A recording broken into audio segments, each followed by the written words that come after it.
This is Talk is Sheep, the official podcast of the Wild Sheep Society of BC, brought to you by Sitka Gear. Come along as we bring conversations that matter to you into the high alpine.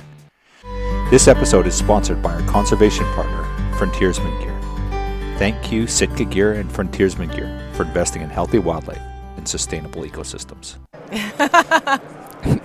Good morning, ladies and gentlemen, and welcome to Talk is Sheep, coming at you from Sheep Show 2026. It is our last day here, Saturday, and it's a bittersweet morning this morning. We're getting geared up to pack everything up this afternoon and say goodbye to all of our old friends and new friends that we've met this week.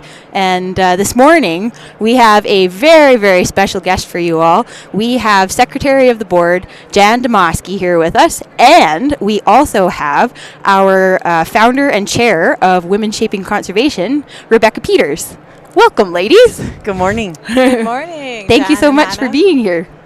Thank you. So, Jann, I just did an interview or a podcast the other day with Jesse Young, and I feel like such an idiot because I really don't know anybody down here. Like, everybody's so new to me here, and the same goes for you. Like, I'm green as grass when it comes to everybody down here. And I love that because it's then more genuine. Yeah, I guess so. 100%. Yep. Yeah, and like you guys, like you're all this massive wild sheep family. You all know each other, have known each other for years, and here I am podcasting with people that like I really don't know a darn thing about. So I've kind of just been starting like right from square one with everyone. Like, perfect. I want to know like what got you into all of this. Like, did you start out hunting? Like, did your husband get you into hunting? Like, what got you into the Wild Sheep Foundation community? Like, I want to know it all. I want to start from the top. Sure. So I was born in Wyoming to a hunting family. My family hunted mostly deer, elk, and antelope. That was all we had. There's sheep in Wyoming, but that was just not where we lived. Then I met Jeff, and again we deer, elk, antelope. We're in northern Colorado, in between. We're about 60 miles north of Denver, and Jeff and I have hunted from before we were married. But again, it was deer, elk, and antelope. How old were you when you met Jeff? I'm just curious. I was 25. Oh wow! Okay. Yeah, I was 25. He was 23. Nice. So I was a cougar. I'm total cougar. And it was funny because I met him buying a pickup truck. He wasn't my salesman, but he was there. And so, long story short, I chased him shamelessly. Finally, asked him out on a date. So I have this brand new pickup, and we start dating. And for my birthday, he buys me a bed liner. And I was like, oh my goodness, this is so lovely. Well, my birthday's in October. Well, guess what else is in October? Hunting season. And so I looked at him and I said, do you want to take my truck hunting? And he said, oh wow, do you mind? I was like, nice, well played. So, that first year he went out just with his buddies. The next year I went, I think we were elk and deer hunting. So we started that, it was just what we did. That's the way I was raised. You were either hunting, fishing. Where I grew up, we skied a bunch. Yep. And then our girls just went with, Maddie, Maddie's our oldest daughter. She works for Safari Club International. She's an attorney there. And then Liz works for Jeff as a salesperson for our home building business. But they've gone with us since they were tiny. So Maddie has a great memory of when she was 18 months old, being in the little backpack. I think they were antelope hunting. Okay. So it's just something we've always done. Yeah. And when we first got married, money was a little slim. Yeah. And it's really cheap to go fishing. Okay. And so this is an awful thing to say, but I love it when people say awful things. Right. Oftentimes, the girls that get so excited, Mom, we're going to go fishing. I'm like, great. And they'd get all ready, and they're like, Mom, aren't you getting ready? I'm like, oh, I thought you were going. And so Jeff would take the girls fishing, and I would get like 2 hours all just to myself. Oh, peace and serenity. Yeah, so which was honestly really cool because then now they have really crazy father-daughter bonding. That's amazing. So it was, even though it was all about me, it really worked out super good for them. About 15 years ago, Jeff started on this sheep quest. And, we came to our first sheep show. I was like, why do I want to go to a hunting convention? And now we do our calendar around sheep show. Totally. Yeah, it's Absolutely. 100% our family. Yeah. So through all of this, we've been blessed, and we've bought some governor tags, some conservation tags. About 14 years ago, I had this brilliant idea that I should buy the Colorado governor's tag. Yes. I had zero business buying a tag. I wasn't in shape. So after quite a bit of Chardonnay, I'm raising my hand like it's my job. Yes. And so I buy the tag. And the guys from Rocky Mountain Bighorn Society came up to congratulate me. And at that point, the girls were out of college, and I didn't have a job anymore because I was a full-time mom. And they really just talked me into volunteering for Rocky Mountain Bighorn Society. So that's out of Colorado. Okay. And next thing you know, I was on the board of directors. Then I was secretary of the board, and they call me BB, and they say it's Bossy Broad. I know what the second B is. But, yeah. You are not that. Oh, no, you are. I am so bossy. I don't want to see that side of Jan. Yeah. You should have seen me yesterday at the ladies' lunch. I'm like, do this, do that, quit talking. Yeah, so I did that, and then I was appointed to the Wild Sheep Board. And it's been such a blessing because I feel like I'm still using my brain. I don't consider myself a sheep hunter. I have one beautiful Rocky, but that makes you a sheep hunter. It does. But conservation is my gig. Yeah. That's really, and I never want to elevate myself to a point. I mean, you see these guys, and they are just guys and girls. Yep. I mean, they're just kicking ass. Yeah. And hunting is, even though it's my passion and I love it, I also have my bees and I love to cook, and, I have my Bible study. Yeah. So, I mean, conservation's probably my number one. And it's funny that in my brain, I can separate those two a bit, where, my conservation work is huge. I also hunt. Yep. So it's not, I hunt and I do conservation. Yep. So I do that, which kind of probably sounds a little kooky, but No, Not at all. Not at all. And Jann, I wanted to ask you a really important question in terms of leadership for women. When it comes to business and conservation, do those go together?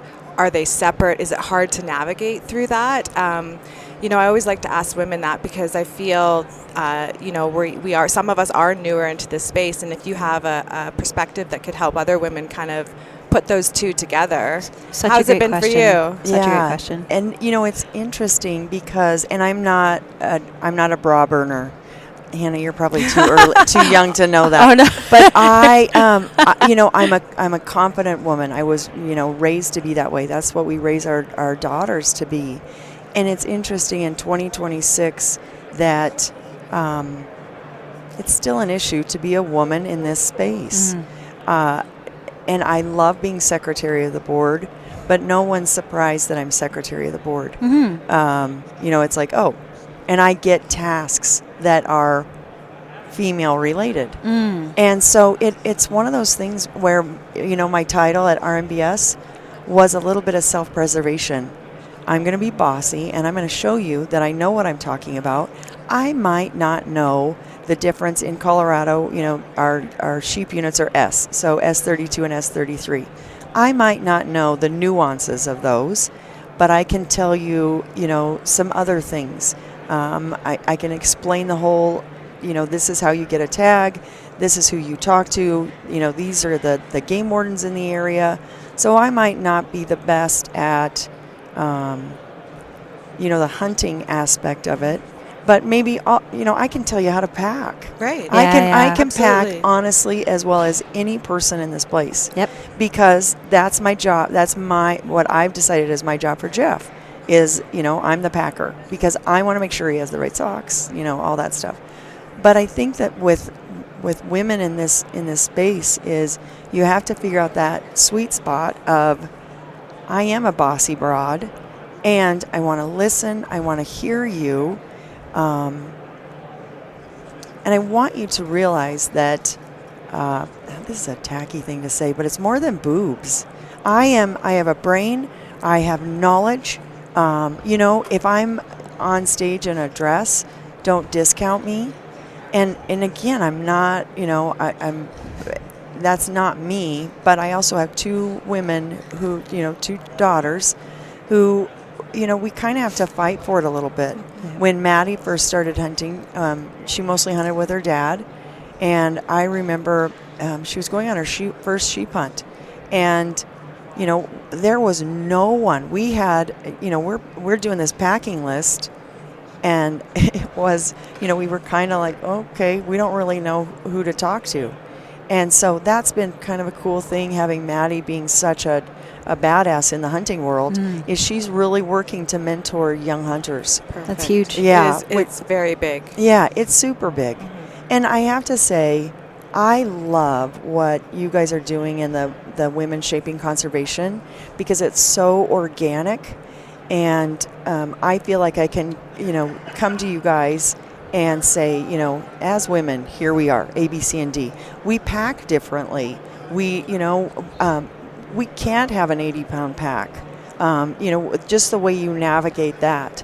And I really love how BC is, again, just genuine and organic.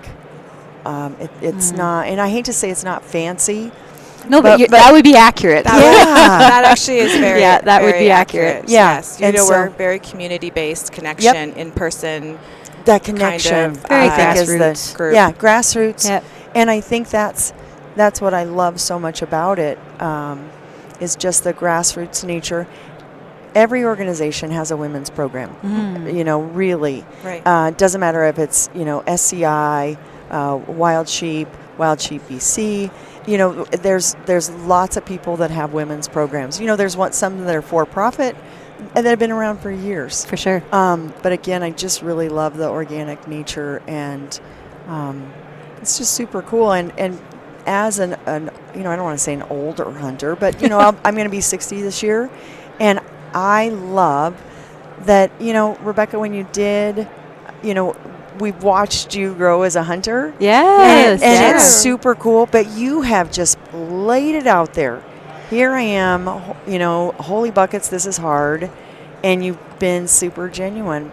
But I think it's helped the younger women, because that's what we need. Because we had, there are some older women. Arlene Hansen, she's a former Diana winner. She's at I'm not going to remember, but she, she's in her 80s. Yeah. Badass hunter. Renee Snyder, somebody else who, she's incredible. She's hiked mountains. She's been into Tajikistan, Uzbekistan. Wow. She is an incredible person. And I hate to say, but a mentor, but not somebody you can go to and say, hey, will you help me with my packing list? For sure. Because they're in their, in their 70s. And so there wasn't access. Now we have really great access through Instagram. I can message you guys and say, ask a question, tell you a good job. Whereas when Maddie first started hunting, 15 years ago, you didn't really have that. You didn't have easy access. And nobody was going to, call Arlene Hansen and say, hey, Arlene, you big, hunted everywhere. And so there wasn't that access. And I think what Women Shaping Conservation does, and a lot of these other organizations, is they provide access. Yeah. And that's really cool. Yeah. Because I didn't have my mentor was my mom hunted a smidgen bit. I hunted in my Carhartt, bib overalls that were handed down, and it was. You didn't have oftentimes I didn't have another woman in camp. Yeah. And would be out there for a couple of days, and the aunties weren't going. And absolutely. Yeah. And it's interesting that you brought up mentorship, because for me, it was my husband. So I at that time was, I'm a city girl. I didn't have any hunting friends. I loved the outdoors, but my husband was my first kind of into hunting. And now that I see so many other females out there hunting or in conservation, it's really nice that we can all bounce off of each other. We can all lift each other up. We can ask questions, and, we can come to these events that are inclusive and invite everybody from all walks of life. But it is interesting that my first mentor was a male, which is great. And I think, mine too. Shout out, Yes. shout Mine out too. to the men out there that have brought their wives, their sisters, their aunts into this space and welcomed them, because without them, some of us wouldn't be here. And I think that includes me. So it's really important that, we as women now help younger generations, even older generations, wherever we can be helpful. And, we're not going to be the best at everything, but we're all going to have our strengths, and we should be confident enough to share those with other people. And Absolutely. We had a young lady at our ladies' lunch table yesterday, Genevieve, and she's from Alaska. And it was just really cool. She's, I think, 13. And it was really cool to see her confidence. And her mentor is her dad. And, at one point, she was helping us with a live auction. And she had the confidence to stand in front of 350, adult women and, hold the gun and, be Vanna White. Good for her. It was super cool. But it was, I loved seeing, and there were several other, young girls. And just they have that confidence in, I'm a hunter. Yep. And without even, not even a question. Not even a question. Yeah, super cool. Good for her. Yeah, I would say I would imagine I've had a very similar experience to you growing up too. My father was my mentor, 100%. Taught me everything that he knew. He passed away when I was 20. So at that point, I guess I was probably in a similar position to a lot of women too. I had lost my mentor, and obviously was raised hunting, so it was something that was my passion as well. But then you have to go out on your own and navigate things without this individual that was sort of by your side for 20 years. And sort of to echo what you have said, like, who do you go to? Who do you talk to when you have these questions? Because it is such a male-dominated industry and hobby, or whatever you want to call it. It's hard to find your community. And I think, so I'm 36. So when I first started hunting, I almost felt like it was frowned upon to wear makeup when you go hunting, or to look feminine, right? Like, there was a lot of pressure almost to sort of be a little bit butch when you were headed out into the bush. And I've totally seen that flip even in the last 10 years, where it is so widely acceptable to, get yourself all duded up when you're on a mountain hunt. Like, for crying out loud, like I say to so many people, I intentionally get lash extensions before I go out to the mountains. If you look at any of Maddie's pictures, I mean, she's been on covers of magazines. Yeah. And she always has her nails done. Yep. And that is her. That's her thing. That's her thing. Yeah. And I remember my mom always would say, "Oh, you put a lipstick on and you just feel so much better." So most of my hunting pictures, I've got hair sticking out all over, but I have my lipstick on.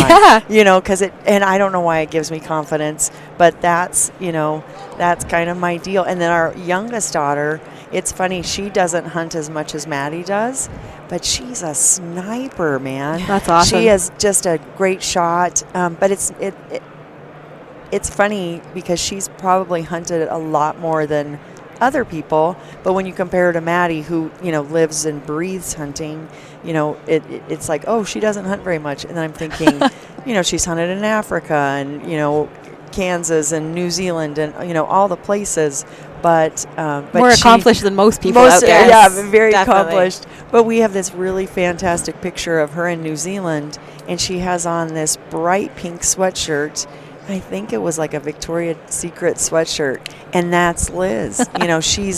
She looks glamorous no matter what she's doing. That's awesome. But yeah, Maddie's the nails, me the lipstick, and it's one of those things that's like, challenge me. Yeah, 100%. Well, and we should be able to show, and anybody for that matter, whether you're male or female, Right. we should be able to show up how we want to show up. Absolutely. And that's going to look different across the board. 100%. And that's actually what I like about it. Yeah. I think Yep. that's the beauty of Women Shaping Conservation and all of these other female hunt programs is like women are ready to just sort of meet you where you're at. You know, Women Shaping Conservation is ready to just meet you where you're at.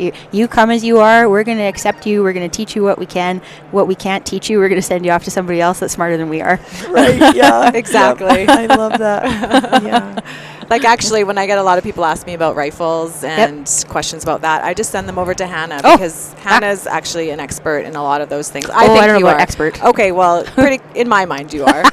But you're really helpful for women who are new and trying to figure out, well, I don't even know what type of rifle to get. Like, how to, even just starting with a rifle is really challenging. Well, right? honestly, you know, every animal I've ever harvested, I'm just trying to think if there isn't one, has been either my father handing me a gun or Jeff.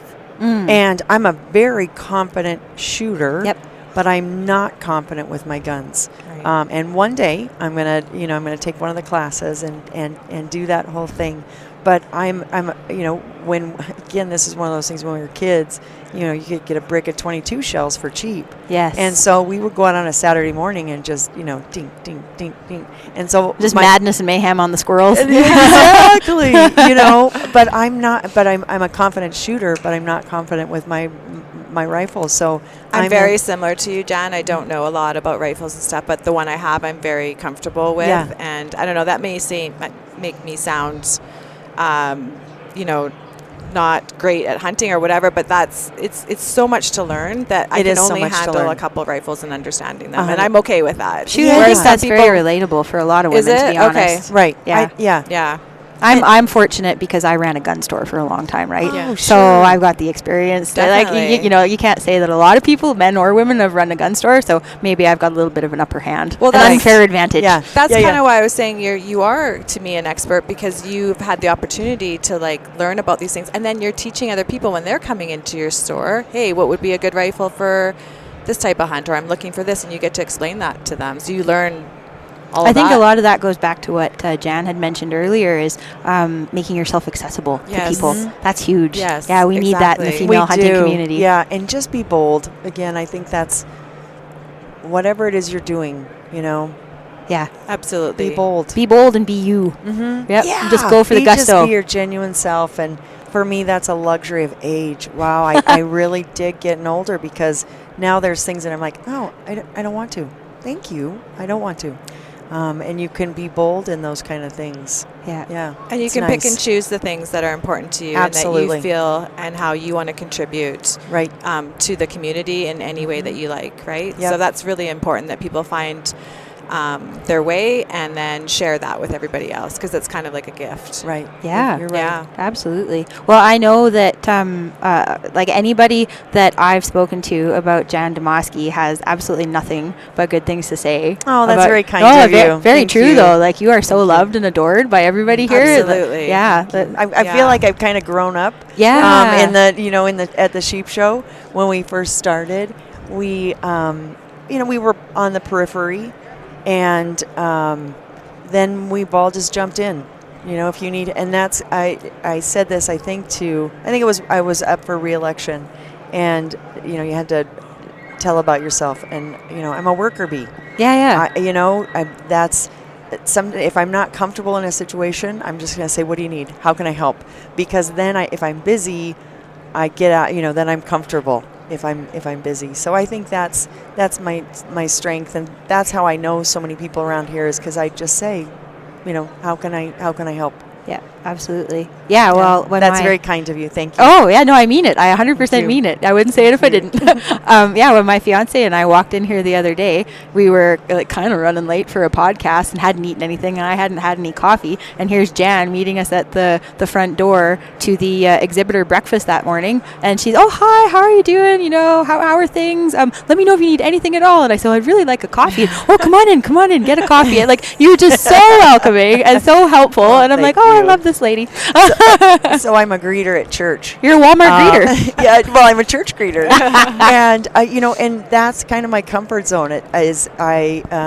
So when I was young, nurse by original trade, and I always loved the emergency stuff because, it's that, let's go. And so I kind of feel like that here. It's like, hey, what do you need? Good morning. How are you? Yeah, it's those quick tasks and all that goes along. I really enjoy that kind of stuff too. Like, quick things, moving around, saying hi to people. Yep. Just like amazing. Throw you into the thick of things. Yeah. Right. And you're like, you're going to thrive. And I'm going to figure it out. And that's what we've always, with our girls, figure it out.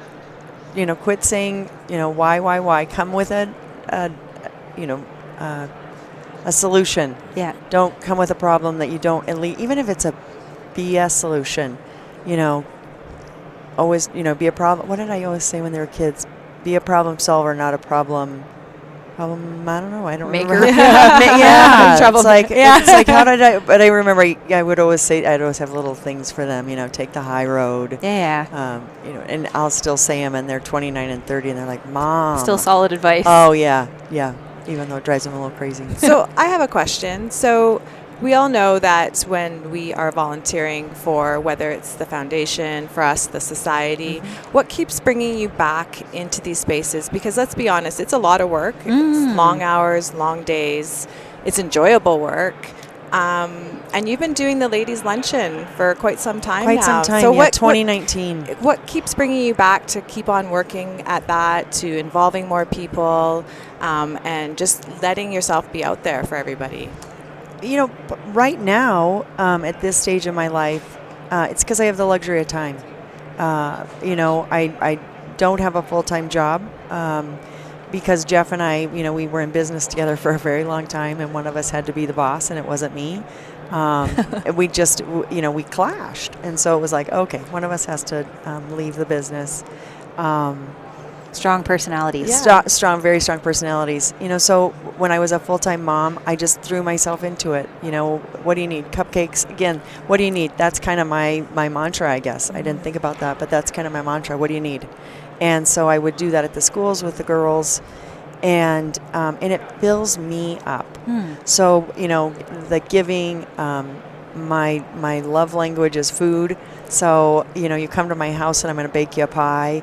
I need to go visit. Wow. We're headed over there. But so it fills me up to give, and to give of my time. And, like this morning, I was wiped, when the alarm went off to go to the Life Member Breakfast. And I thought, okay, take a minute. What's most important? And I needed to, go back to sleep. Yep. And, so just figuring out that, that navigating what's good, what's not. I'm trying to be better about saying no. If it's a committee, a program that just doesn't fill me up, because if I'm not filled up, and if I'm not, if this isn't something I love, I'm not going to be at my best, and I'm not going to be able to give. And I think that's, one of those things that we do. Love Ladies' that. lunch for me is, I get up there and I be a clown because I figure if I act that way, somebody might raise their hand one more time. And that's one of my goals is I want to raise money for sheep.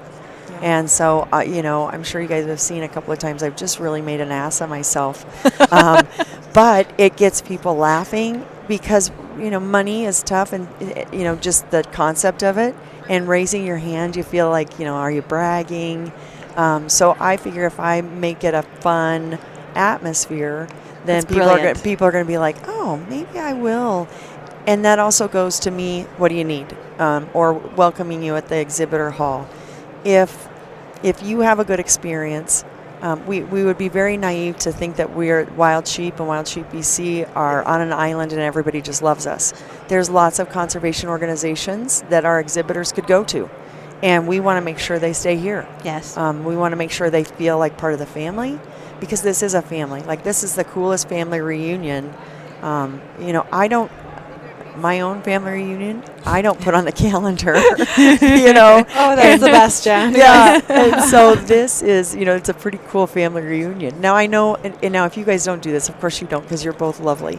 But you'll see that. She doesn't know us Yeah, yet, Rebecca. you'll see that family member, you know, our quote family member at the end of the row, and you're like, oh, gee, I need to move over a row, you know. So we still have those, you know, weird family members in the sheep family. But and I think I always feel so at home, so protected. My girls, you know, they've been coming here since they were, you know, mid-teens, and the rule was you don't leave the building. But these are big buildings, you know, even like the pepper mill. But I never worried, because this is a lovely, beautiful family. Yeah. Yeah. You know, Jann, you have an amazing heart, such a big heart. Thank you.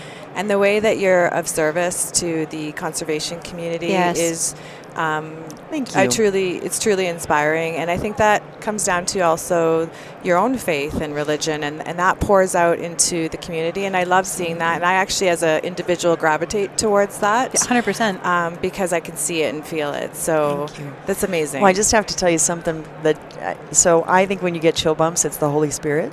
And I just got serious chill bumps. So that's really cool that he's right here with us. It is kind of cold in here, though. It is. I'm just teasing. You're exactly right. I'm just teasing. No, but you know what? And that's something, again, being bold in your faith. And my faith, you know, I couldn't do a lot of things without God. Same. And I've been doing something, I'm being bold for me this year. I have, you know, all these the little mini Jesus, the little figurines.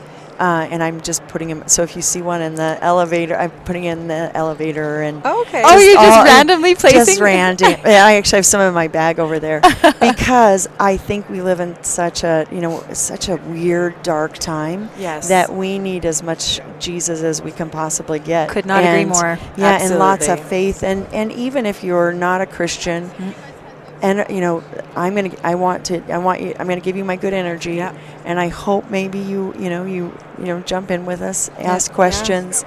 But and that's the other thing that's pretty cool is, this is a faith-based organization. It's very true. It really is. Yeah. Lots of people. You know, we this was lovely. One of our board of director members had quadruple bypass this week. Right. Wow. And that was mentioned, I think, at one of the banquets. Yeah. And so on Tuesday during our board meeting, you know, we gave a little update. And I don't know if you know Logan Young. He's in Colorado and the Yukon. He's on the board with us. And he stopped, you know, so we give the update. And Logan just said, you know what, guys, can we pray right now? Oh, amazing. Oh, my, it was so powerful. And he's a young man, young too. Man. So to come forward. Wow. Yep. Yeah. 30. And great. it was just, and I love that about all of us, is that, you know. Yeah. And you're not afraid to share it, not afraid to show it. That's really it's good quite, point, Hana. quite the opposite of what we experience in Canada. You know, Christianity is stifled. Faith is stifled in Canada. And not to get too preachy on the podcast for everybody that is not Christian or maybe doesn't believe in a higher power at all. But I admire the fact that down here in the good old US of A, people aren't afraid to show their faith. Right. I do very much admire that. And it shows in the way that people treat each other at these conventions. It really does, in the way that you interact with each other.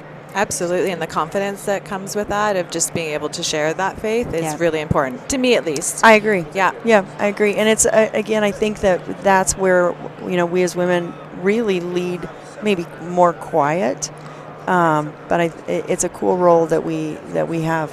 Yeah.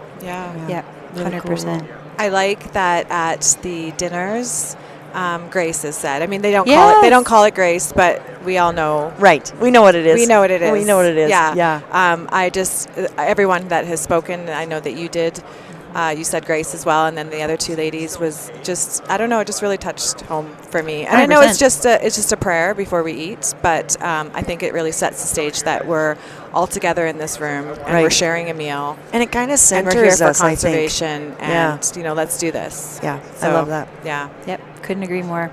Bring it back to Canada. Yeah. There you go. Absolutely. I'm going to talk to Kyle after this. Say, Kyle, you're going to have to start saying prayers. Yeah.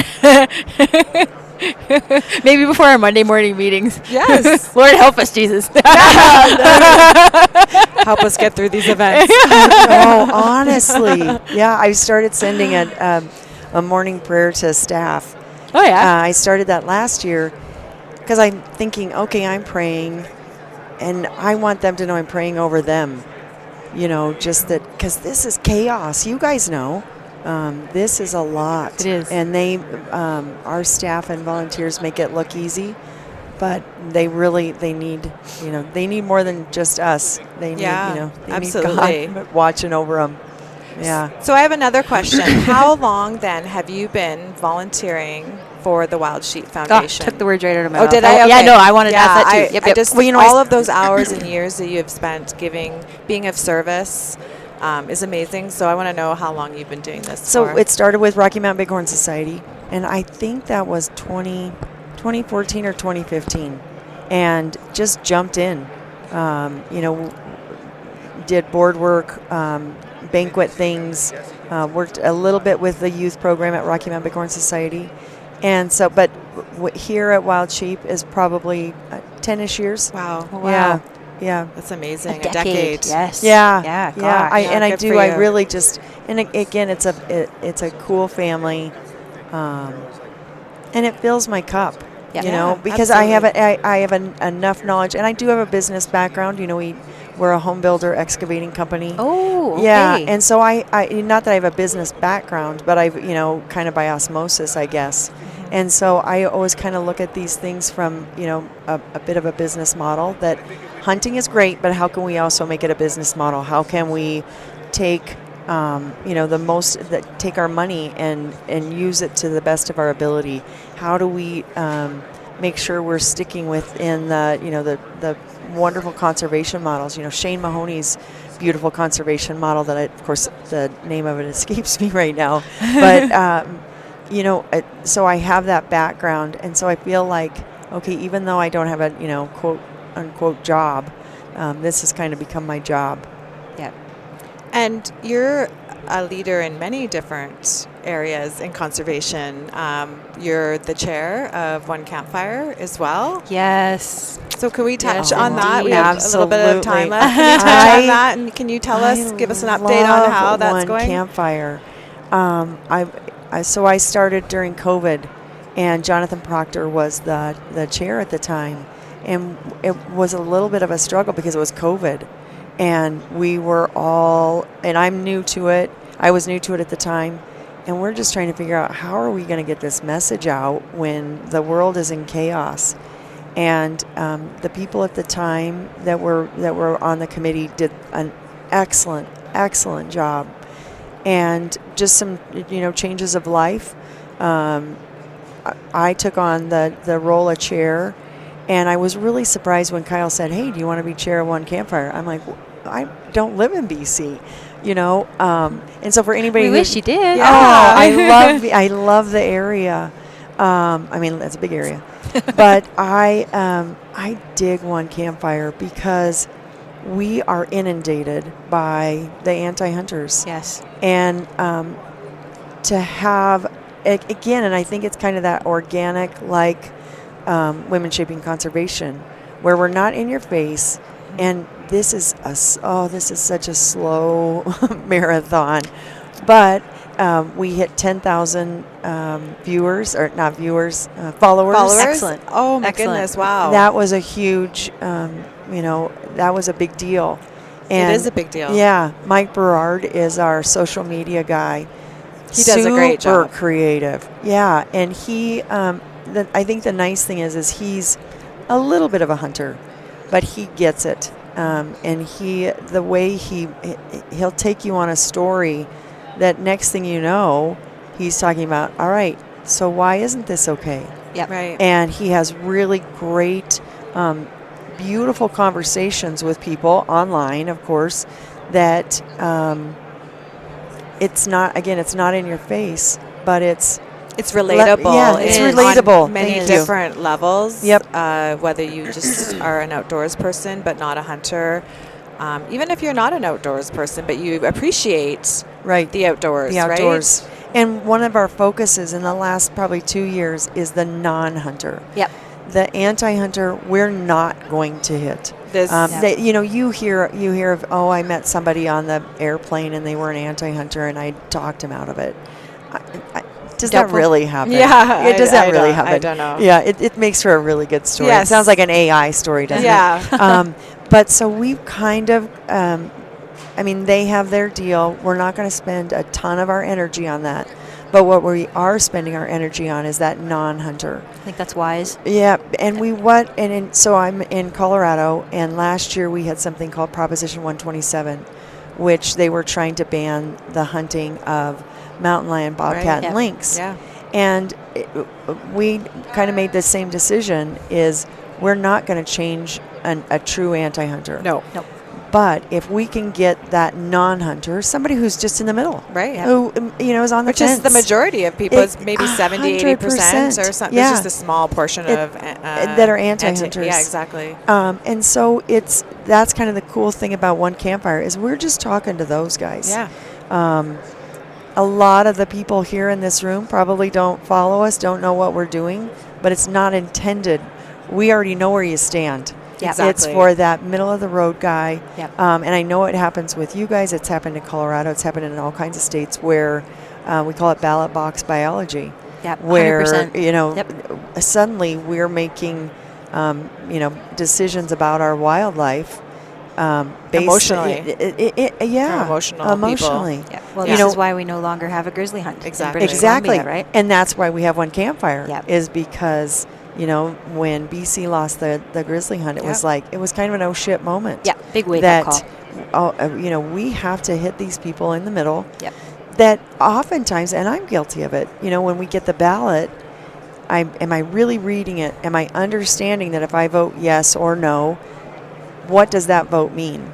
And in Colorado, I feel we're very deceptive in how we write our ballots. When the wolf reintroduction happened several years ago, it was a little ambiguous. And to be quite honest, we were like, well, that's never going to happen. And then it happened. And now we're spending millions of dollars on wolf reintroduction and wolf depredation. Yep. And we have a very divided state. Right. And so that's what I think is cool about One Campfire is we're just kind of trying to be that middle of the road person who's saying, just listen to us. Don't judge immediately. Look at hunting. Look why we hunt. This isn't about a rack on the wall. This is where I get my meat. Yeah. Right. This is where, there's 6 of us in my family, 2 girls and their spouses, significant others. And so when, if you get 6 deer, that's a lot of deer. Well, we have employees who they see Jeff, driving down the road, and if they see that big double blue cooler, those big Coleman coolers, they know there's meat in there. Yeah. And they're like, yes, this is awesome. And so, but getting people to understand, that's why we do this. Yeah. I think my family's pretty healthy, and it's because I know where my food comes from. Absolutely. And whether it be, my vegetables in the garden or the meat, or your honey. My honey. Your honey. Your honey's delicious. Yeah. I have some in my bag for you girls. But I think that, and again, just getting people to understand that's why we do this. Yep. But hunting is portrayed in such a, look at the old movies. Yep. It's portrayed in such a poor manner. And that's what One Campfire, that's our deal, is to just make sure, just even if it's a agree to disagree. Right, and you guys are doing a really great job at displaying that it's and all, portraying that. It's Mike. And just educating people job. Yep. and talk and just having a conversation. Conversations. And that's usually all it takes for those middle ground people is just they have a better understanding of just what conservation is, the wildlife, our hunting heritage. And we're things more like than that. hunting. I mean, really, Absolutely. I'm trying to think the women, shaping conservation. You guys were, I don't remember where you were, and, next thing you know, you have bags of trash in the back because you were out hiking or something, and you're like, oh, well, we're just going to pick up trash as we go. And, and so we're so much more than just hunting. Yeah. We're habitat. is it Seroptes? Yep. Okay. Seroptes. Yeah. You know, the Good job. the Seroptes project, Yes. you know, in that you've participated in. Yep. That's so much more So than meaningful. hunting. Oh. Yeah. You know, we want to have healthy creatures. And is our whole goal to have more so we can hunt them? No. I mean, That's part of it, for sure. It is yeah, part of it. But that's not. It But can't be that's all not of it. it. Yeah. No, it can't be all of it. I want that little guy walking down the hall to see a lamb. That's right. You know, and be like, this is the circle of life, because that's really what it is. It is the circle. That's actually a great description of what you're talking about right now. Is the circle of life, and that's just how it goes. Well, so. and I think at the most basic level, at the end of the day, it is not non-hunters and anti-hunters that are putting money forward to conservation. 100%.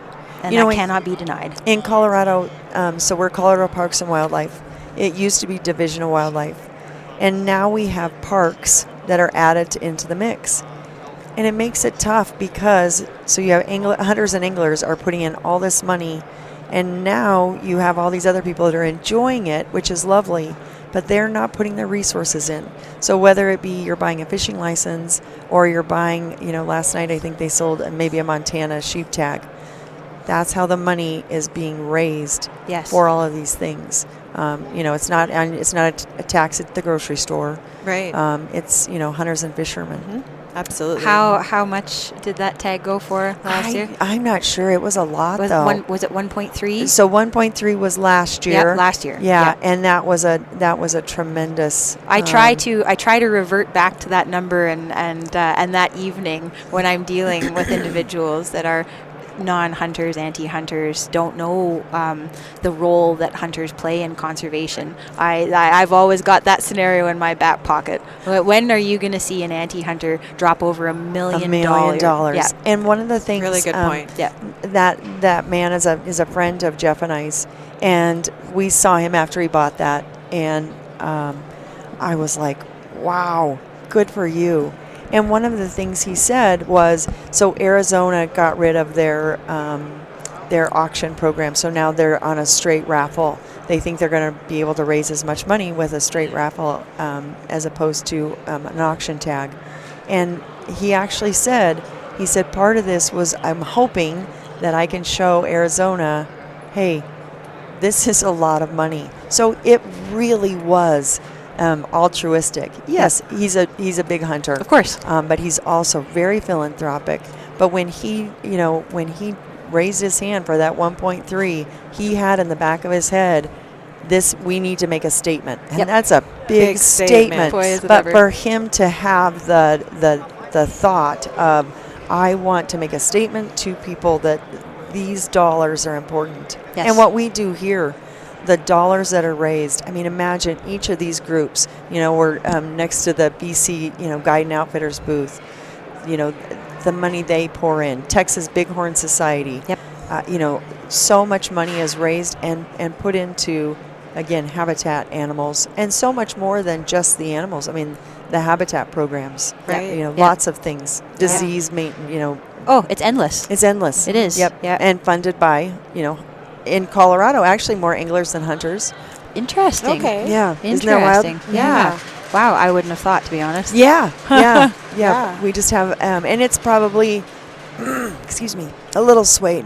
Yeah. Oh, yeah. Have some water. Yeah. Yeah. If you're listening to this and maybe you're not a member of the Wild Sheep Society of BC, or maybe you are from one of these states that Jann has just talked about, and you're not a member, become a member. There's no time like now. There's strength in numbers. There really is. Right, and just even having a membership number that's large. Yes. Even that's helpful when we submit things to the government and they ask, how many members do you have? Yes, well, that's huge. We have this amount of members. So just even a yearly membership for the Wild Sheep Foundation or the Society or any of the other chapter and affiliates. Yeah. Absolutely. Building up those member numbers is really important, especially when we're dealing with government. And volunteer numbers, I think, are important too. I mean, it's expensive to be a member of several places, but there's all kinds of volunteer opportunities. Absolutely. And if you have the chance to write letters, be visible when there's things at, state capitals or even towns. Be visible. Yep. And I think that's important. Yeah. Strengthen numbers. Everybody has something to offer. Absolutely. So if you're out there and you're thinking, well, what can I do? Oh, we'll find something for you to do that I think that you'll like, as long as it's within your realm of what you want to do. Right. Absolutely. So, yeah. Yep, no, 100%. And you have to know that the money and the time that you are contributing to these organizations, it is going directly back into conservation. It really is. There's 100%. There's no smoke and mirrors here. Like the sheep's, I do not know what the number is that you guys have contributed through the Wild Sheep Foundation this last year to conservation efforts. I think our number in BC was it was over $700,000 that we pumped into conservation in the province in 2025. Like, it's a big deal. It is a big deal. People need to know that their money is being used to preserve and protect and keep sheep on the mountain. And that's kind of an interesting thing with wild sheep is the money that comes to like that 1.3 million. Yep. That doesn't stay at wild sheep. That we take we usually it depends on which tag it is, and that's what we use that money, and it's usually a very small amount. You'll see a 5% buyer's premium on some of the tags, and that's what we do to keep the lights on and pay salaries and that kind of thing. But I mean, it's a very small amount, and then all of the rest goes back to Arizona, BC, Colorado, and then it goes directly to Colorado. It goes directly to Arizona to their projects. Yep. And so we're kind of a vessel, which is pretty cool. So we have this wonderful sheep show. We raise a whole lot of money that goes right out. Yes. We have a grant and aid program, and as a board, we're probably usually spending more than what we have because, we're like, oh, these are great programs. I know the Wild Sheep Foundation is amazing. They have money going everywhere. Everywhere. Yeah. Everywhere. And big dollars, too. Big dollars. So. And we're pretty miserly. We want to make sure that we're getting the bang for our buck. Yeah. Yes. And our chapters and affiliates, wow. I mean, they're doing the heavy lifting, and they allow us to, kind of let us be your fundraiser. Let us be your, absolutely. Let us help promote you. And the foundation has done an amazing job at doing that. Crazy, right? So grateful. Yeah, especially and I know you in go to BC too. You guys have. Oh, you've been so supportive of our projects in BC. We wouldn't have been able to do half of the things without the foundation's support and stuff. And isn't that? And I mean, it's just it's really kind of heartwarming that it is. And again, it goes back to that family. Yes. Yep. Yeah. It goes took back the words to right out of my mouth. It goes back to the family. Absolutely. And it's really cool. Yeah. Yeah. No, that's pretty amazing stuff. Well, unfortunately, I think we have to wrap this up because we've gone over time here, and I know that Kyle is chomping at the bit here to get another podcast guest on. Sorry, I think he's let us overrun here because he knew we were having a good conversation. But I think unfortunately I've got to cut this short. But we should get you back on. Well, again. thank you. Yeah. Thank you, ladies, so much for having me. It was such a pleasure. This is a pleasure. Yeah, talking with you. Definitely. I can see why everybody is so enamored with you. Oh, well, thank you. Again, you're very kind. Big heart. Very kind. That's my job. I've got to be kind because I got to get you back on here again. Well, good luck with what you guys are doing. Thanks. Same to you. Yeah, Thank you, Jann. and I hope it doesn't sound trite, but I'm really proud of you guys. Aww, awesome. Yeah, Thank really you. Proud of you. Yeah, I really appreciate that. All right. Kate, thanks a lot. Have a good day.